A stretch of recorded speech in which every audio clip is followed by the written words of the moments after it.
Why are we paying the council tax if nobody taking any notice of us? This is the cul de sac known as 87B Douglas Road.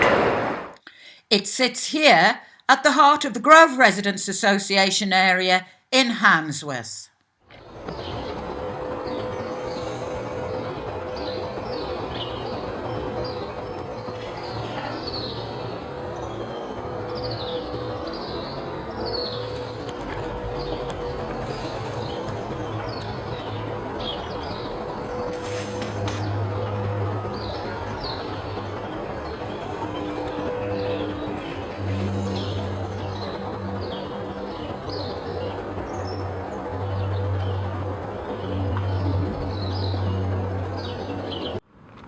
This document is the Council's own planning framework document for the area. It's dated 2003. The cul de sac is clearly marked as green for environmental improvement, not red for housing. This is its southern boundary, a Victorian stable block with a 7-metre high wall. This is its western boundary. This is its northern boundary. It contains the only entrance to the site. It's only 3 strides wide. This is the eastern boundary wall.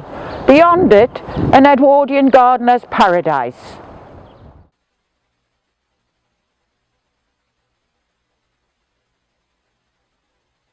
Back in 2004, we thought it would be a good idea to turn this plot into a children's growing project. Get them growing food, get them out into the fresh air, get them listening to the birds, get them away from the traffic-filled, noisy, congested streets.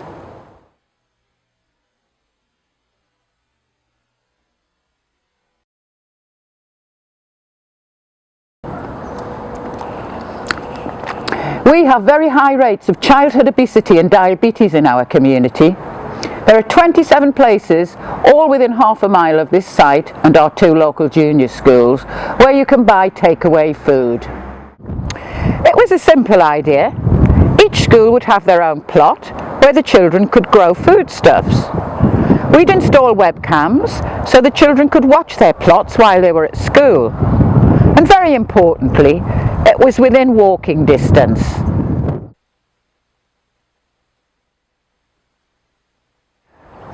We thought it would also be a good idea to keep an area of wilderness to support the local bird population. This area is already listed as important on the Birmingham and Black Country Biodiversity Action Plan.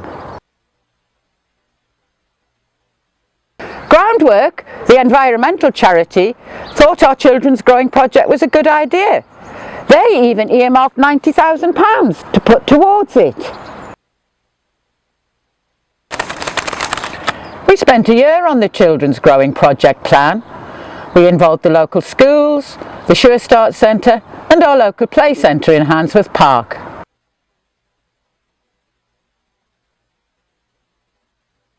But the men from the council said no. They said projects like this don't work because people move on after a few years.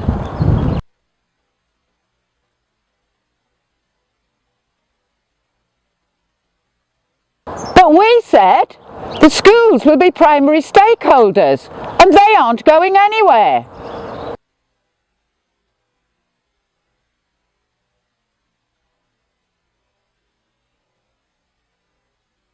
And the Grove Residents Association has been here since the 1980s.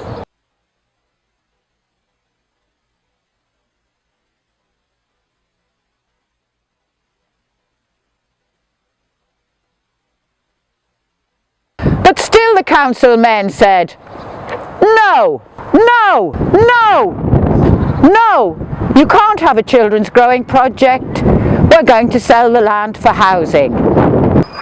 As well as the houses, the council think it's a good idea to put a communal refuse area on this site.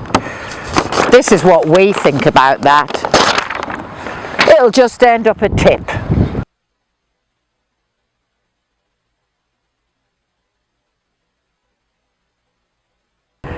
Birmingham City Council don't take any account of noise or sound in planning to put houses on this site. But the Cul de Sac is an amphitheatre. It amplifies sound.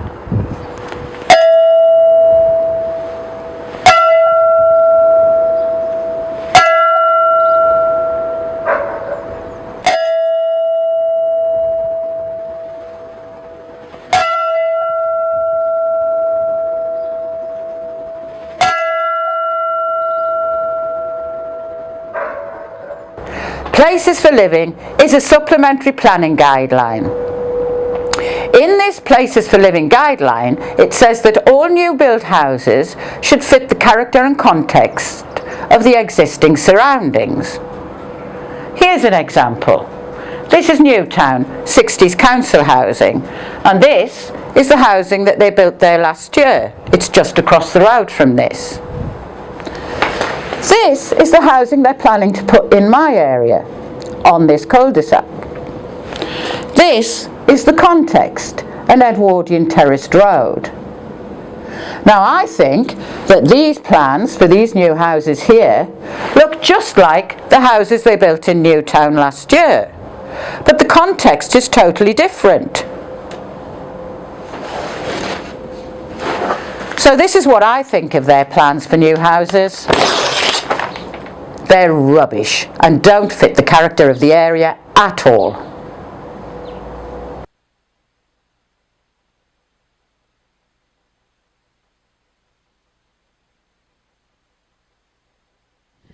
And if you look over there, they're going to put a refuse dumping spot where people are going to be coming and just dumping the rubbish right at the back of my house. Why are we paying the council tax if nobody taking any notice of us? They haven't took the residents of Douglas Road and the children into consideration at all.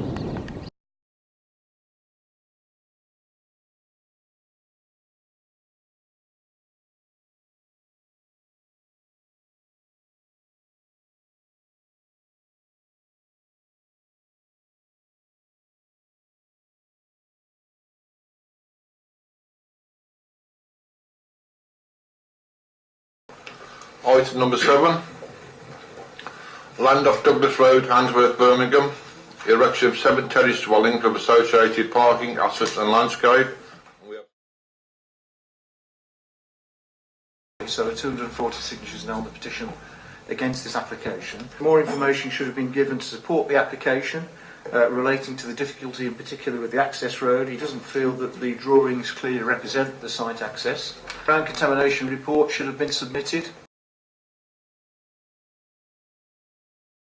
There's asbestos on the site. He doesn't consider that the knotweed on the site that's been removed is in accordance with guidelines, and he considers that a study of the ability of the existing infrastructure in the area to absorb further development should have been produced first. Susan Green from the Grove Residents Association.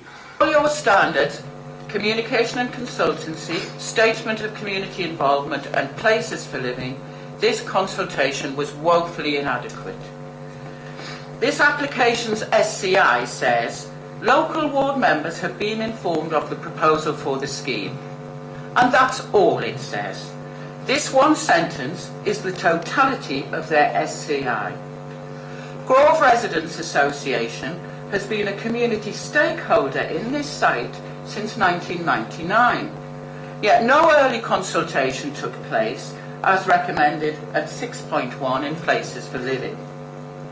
The timing of this consultation was culturally insensitive to context, because Christmas is a very busy, important faith event in our local calendar. Check out your equalities objectives at 2.14. The consultee list was 20 years out of date and included the 6 flats that were demolished in 1993.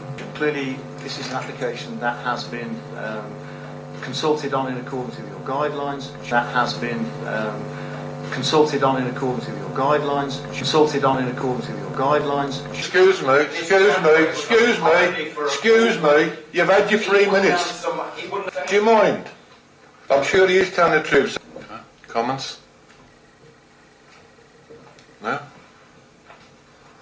The recommendation is approved subject conditions. All those in favour?